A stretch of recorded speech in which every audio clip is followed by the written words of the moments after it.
Hello, my name's Jeff Head. I live in Idaho, and I wanted today to give a review and a recommendation for a movie I just saw. You know, in my almost 40-year career in engineering and design, I've had the privilege and opportunity of working with many veterans. Some of them had seen combat, some had not. But in every case, almost all of them were loyal, good Americans who had excellent work habits and who were good people. The movie I want to talk about just briefly here is called 13 Hours, The Unknown Soldiers of Benghazi. It's not my habit to recommend R-rated movies, much less to see them. Maybe that ought to be the other way around. This movie has a lot of significant violence in it. It has a lot of coarse language.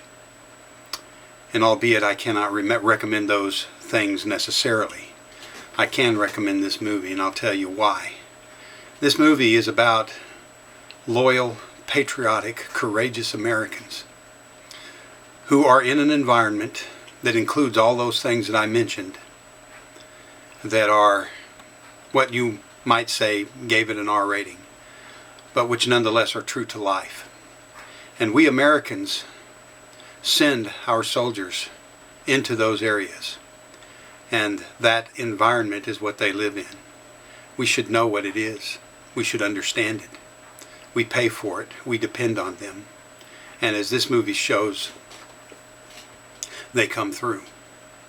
This movie is about a sad circumstance in September of 2012 when our ambassador and others were killed in Benghazi.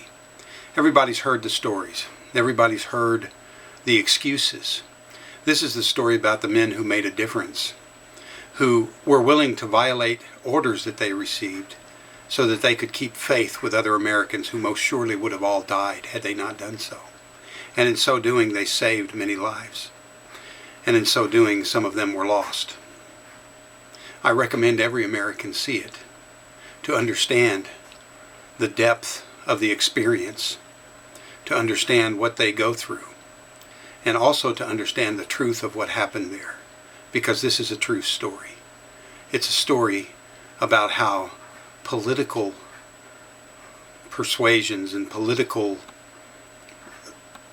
reasoning trumped what was right and trumped common sense. And so false narratives ruled the day and Americans died. Several men decided not to let that happen.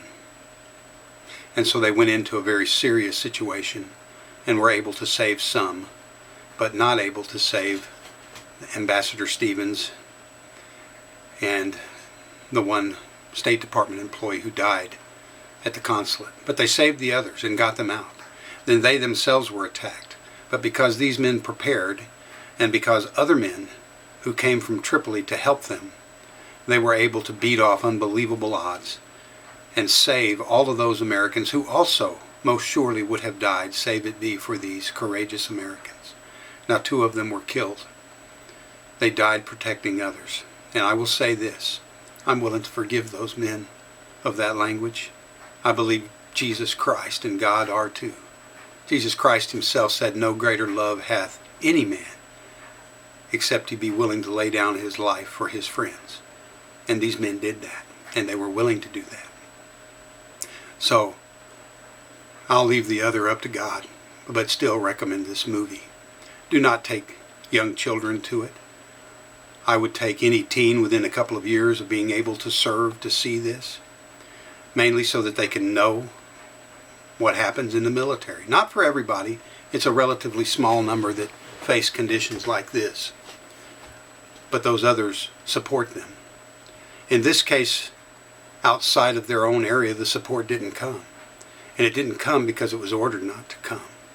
We know that there was an admiral and a general who were relieved of command, who I believe were willing to disobey those orders because they were willing to keep faith with the Americans who were in travail and in danger. And we know that the men on the ground who disobeyed orders saved many lives. I revere those men. They're heroes. We should all revere them. And most importantly, we should remember what happened. We cannot allow, we must not allow people who made such decisions against their own citizens to come near the reins of power. So I have two requests. One is of God in heaven, and I pray to God in heaven that he will make sure justice is done, and that he will make sure that those who participated in these horrible decisions don't get the opportunity to do even worse. And my second request is to you, the people. Please, please, let my prayer and my request of God not be in vain.